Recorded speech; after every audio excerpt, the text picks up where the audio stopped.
I just wanted to say that I started to read your book and your story, and I felt truly inspired. And your background, Chinese, Portuguese, Australian, I and how you decided to pursue your PhD and your career in psychology, and how you impact many lives throughout your work. And we are very much aligned in what we do, as we are empowering women to own their voice and to shine from within. So was very excited to meet you, and I'm so glad you could join me today for this interview.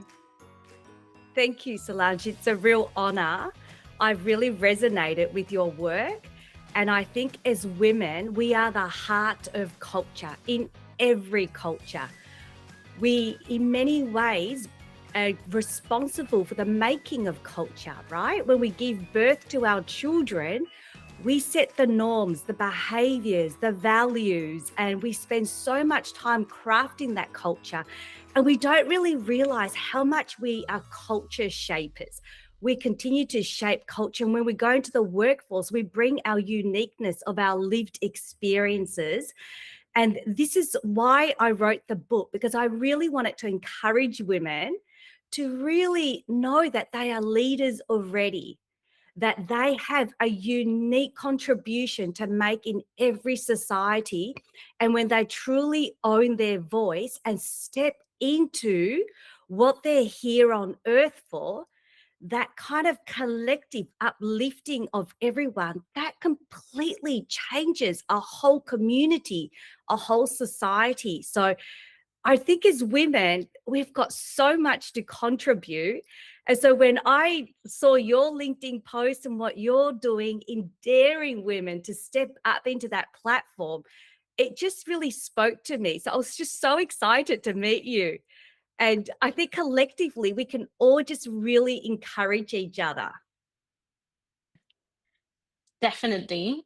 And thank you for your words. I just noticed that we are also aligned in our motivations around how our family led us to step up ourselves. Yes. And in my case, because I wanted my children to grow in a multicultural environment that could respect and value diversity, I raised them bilingual, and I Um, encouraged a whole movement around valuing our culture. Through my music, I am a singer as well. I sing tango Beautiful. from my home country. And I just feel like by staying rooted to our culture, we're able to develop those wings and fly and just step up and reach farther away. So it's that balance between staying connected true to who you are, but also being able to step into the future, look into the future and what's coming for us as a society. So I wanted to ask around that. At that time where you did not have that clarity, how Yes. did you find what your purpose is? Yes, that's a wonderful question, Solange. So, in the book, I outline how I was actually born in East Timor and I had really humble beginnings as an asylum seeker, as refugees after the invasion of Timor Leste. We went to Portugal. So, I've had many layered experiences as a third culture kid and arriving in Australia with absolutely nothing. Our family really had to start from scratch.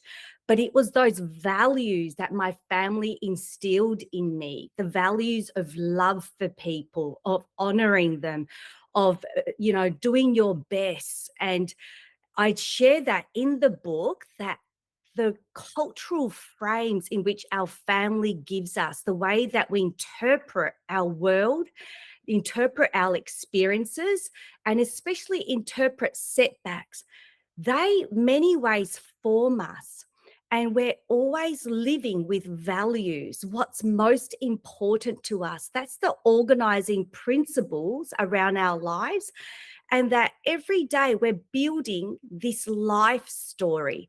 We're trying to make sense of experiences. Like some of us have gone through real hardships in our lives, whether that be loss of loved ones, whether it be navigating a completely new environment. Like many of us have moved from different countries to come to Australia or to come to anywhere part of the world, because we are living in a more multicultural, multinational, globalized world where we're going, to other places for jobs, but it's a loss of those roots of our initial culture and having to establish yourself in a new culture and navigating different values and conflicts of values.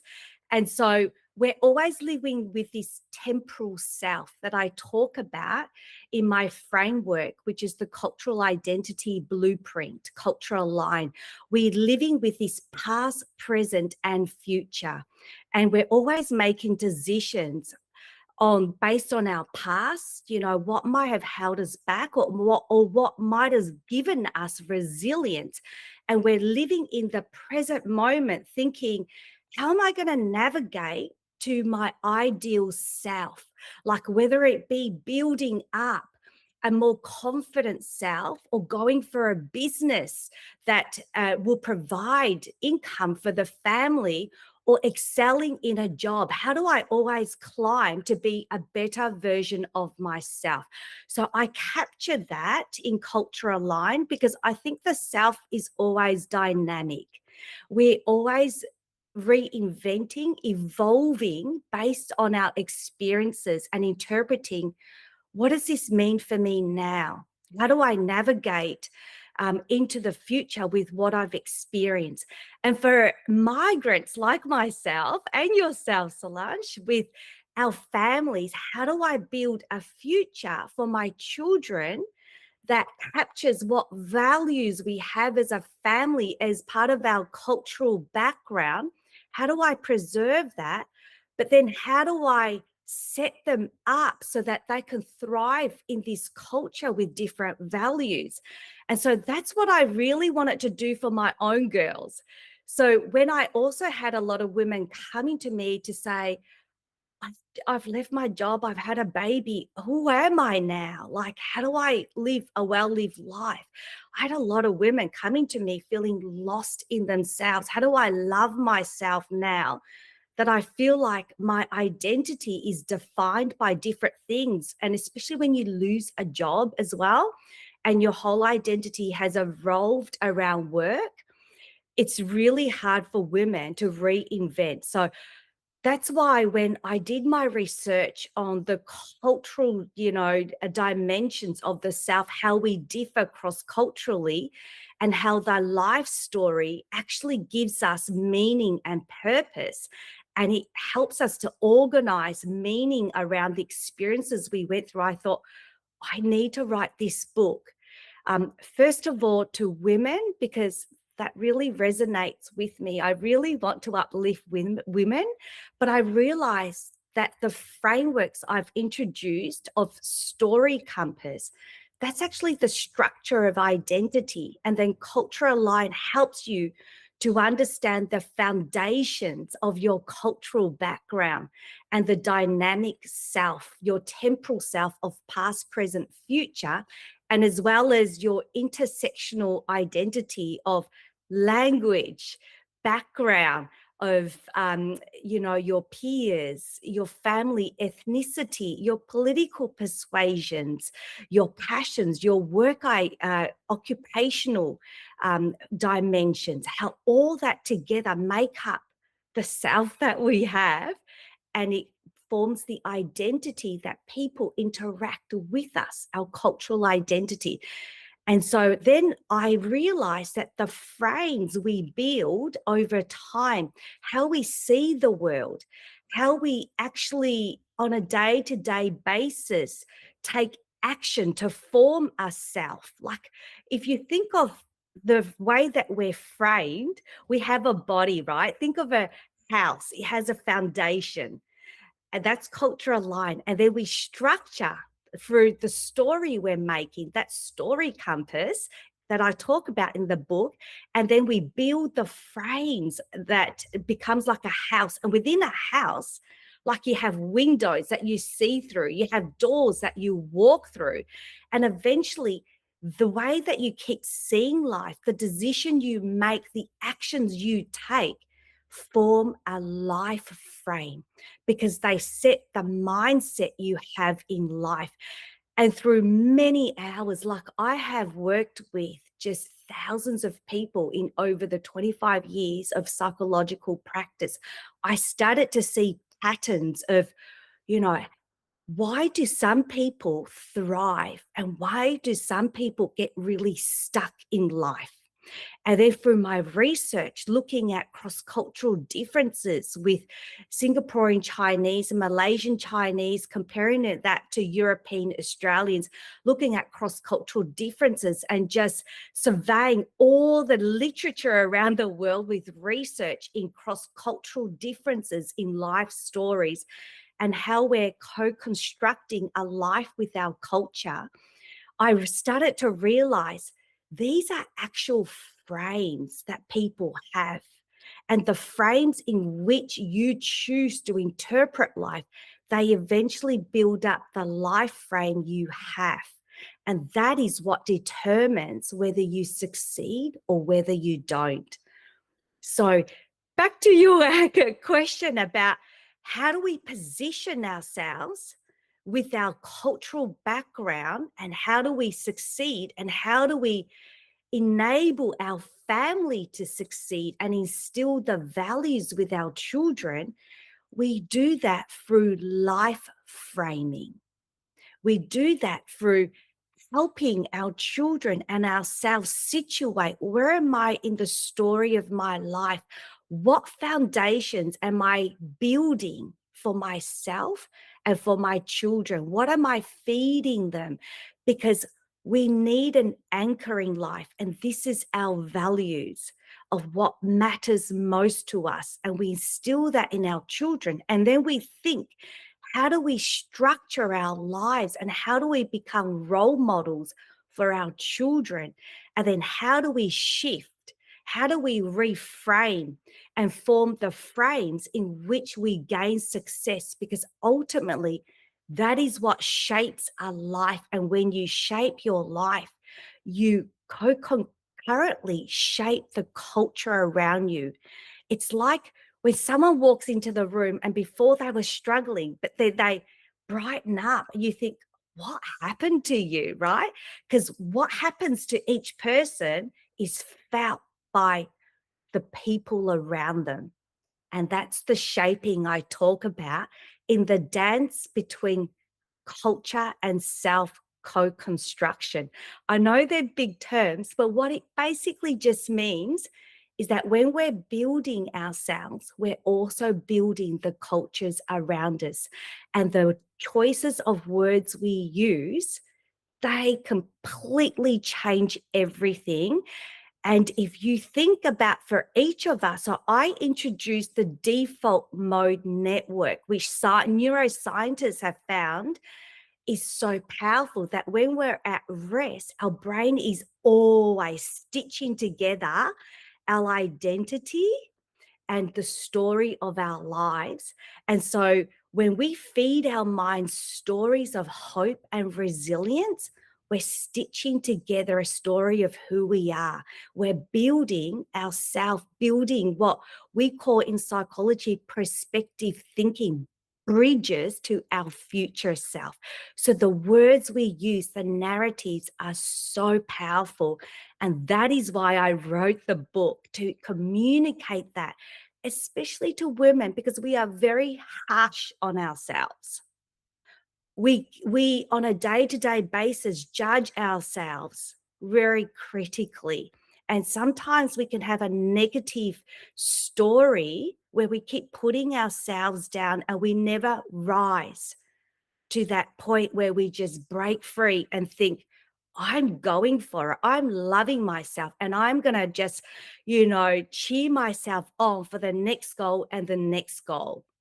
So the book, Own Your Life Story, is really a transformational guide to create the life and legacy that's grounded in your deepest values and shaped with intention, because each of us have that creative power to shape a life not only for ourselves but for our children and the people around us. Because when we really rise, the people around us see what's possible. They think, wow, if she can do that, I can do it too. And it gives permission, right, for others. And so every time I see you, Solange, put up a LinkedIn post and you're encouraging women, see, that encourages me. And I think, go girl. I'm really cheering you on because you are inputting into other women's lives and uplifting them. And that gives me encouragement to think, if she can do it too, surely I can do it too. And this is how we lift each other up. So Uh, that's why it's a collective action for everyone. How beautiful. If we were in person, I would stand up and clap because you have said everything I wanted to hear. I was thinking of questions and you were answering those questions as you were speaking, which makes an amazing speaker. And the way you present your ideas and you express yourself with such passion, it's really engaging and it's really inspiring. I can't agree more with everything you have said. And I would like to touch on specific things you have said Yes, because I believe that what you mentioned about the identity being dynamic yes, is something that if no one tells us, yes, we don't know about that. We think that we are determined to be in a certain way, yes, and we have narratives around what's possible. So we follow the paths that we already know because we saw them before from our families or yes, from society, the culture where we live. And suddenly, as migrants, where we move and we yes, change our environment, we realize there are so many other options we have not even considered. So that creates like a crisis state in our yes, selves because we don't know, okay, what's the criteria, how do I choose? There are so many options, all of them are valid. yes, what's what makes me sing, what makes my heart sing? And for me at that time when I arrived in Australia 10 years ago, it was music. But yes, after that, and being a mother yes. and creating space for community to get together and connect, I just found that I had so many other versions of myself that I had Mm, to accept and embrace. And I did not have to choose because sometimes we feel, oh, but I can't be both. yes, Well, I'm living a life where I can. yes, And I hope I'm proof that it is possible yes, to love what you do and do what you love at the same time. yes. And for me, storytelling has a strong power. Mm, And you've mentioned how by owning your own narrative, you are able to frame your life in a way where you understand yourself better. But yes. also, it's through learning from stories from other people where we can have that perspective. You mentioned the way that we look into the future, but having Mm, perspective. And sometimes that perspective, we gain it by having an open mind and seeing the full picture and learning from stories from other people. So that's one thing you do in your book. And yes. that's something we have in common, the power of storytelling. And I would like to say also, when you said that the way we phrase things, the words we Mm, use are okay. really important because they tailor the way we think Yes, and what we believe in, and that shapes our emotions and our actions in yes. consequence. So at some point, I discovered that even though my personality had developed, my Mm, way of communicating was not up to that level yet, mm, especially in my second language. yes, So I had to go through this process where I had to understand that communication is a behavior and I yes. could choose the way I communicated, and it was not imposed. As we said before, life is not imposed to us. It's a Mm, set of choices we make. yes. And I realized that the way I communicate was as well a set of choices I made Mm, unconsciously in the past. And they may not reflect the wholeness of who I was. yes. So I wanted to ask, in your case, how did your communication evolve so you could express fully who you are and let everyone see the whole of you? Yes, that's a wonderful question, Solange. And thank you so much for sharing your own journey Because what you've effectively shared with me is your own narrative, right? Coming to Australia, discovering music, discovering your passion, becoming a mother. There's just so many different dimensions to each of our identity and how we evolve in these life turning points. Like coming to Australia is a turning point, becoming a mother is a huge turning point.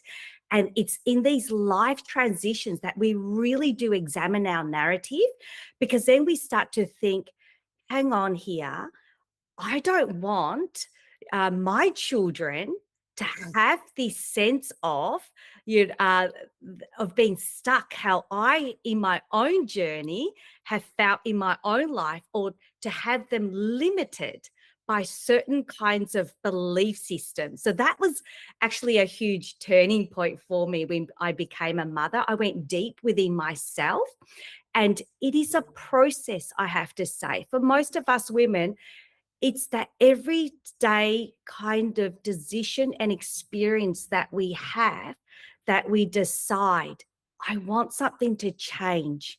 And what do I need to change? So for me, I first of all examine, what are my actual beliefs? How is this affecting how I feel about myself? And I bet you when we stop and pause and think, if I think like this, how do I feel? Like if I think, oh, I can't do this, right? You instinctively feel so restricted and down. But if you quickly change to, I can't do this yet, but I'm going to find a way, immediately there's hope instilled. So my journey for this book began when I was so stuck in my PhD. Look, at the time, I had a lot going on. I was a newlywed, and my papa, my grandma thought, why are you doing a PhD? You could have babies. And, because for her, that's what makes a person, family. It's still very much my values. My family are the biggest why. And we've got to have whys in life. But I couldn't access my why until I focus on who am I living my life for? Because I have a very collective self, layered through all my cultural background experiences. And when I realize I'm living for my girls to set the possibility of what they could do, because the PhD was a real dream of mine, because coming from parents who actually never completed high school, that was so important. And I had to reframe, hang on, if my parents hadn't completed school, they still work so hard to give me the opportunities in life. I thought, I really want to make the best of my life, because each one of us have only one life, and that life is the story we build for our legacy. And so I wanted to rise above, to be the best I could be. And so when I was so stuck in the PhD with, running my own therapy consultancy business, a wife, a mother, and having children, I just found it really hard to concentrate, because you understand, Solange, as well, when you've got newborns and two toddlers, wow, you just don't have much time for anything else. And on top of that, we also built our dream home. So I had to think of, what are those reasons, and how do I communicate to myself how I can still push through? So I started to examine my limiting beliefs. And that is when I discovered what I talk in the book about, story loops. So story loops are the stories that keep looping us in this stuck mode. They might be deep, deep stories that we have, like regret, trauma, that keep us in procrastination. For me, it was, coming to a deep sense of, I'm not enough. And that went through a cultural kind of route that I explain in the book, that I had to break. So I identify 4 steps that I had to break my story loop. And then I found also for other women, their story loops.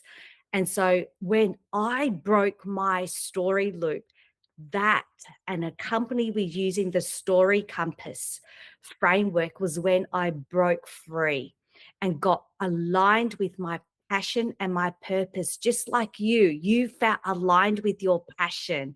And then you build up, right, this story, which then threads the multiple different roles we have in life, the multiple identities that we have. Like we're business owners, we're wives, we're also daughters, we're also mothers, and we weave this story that brings the continuity of who we are and who we're capable of becoming.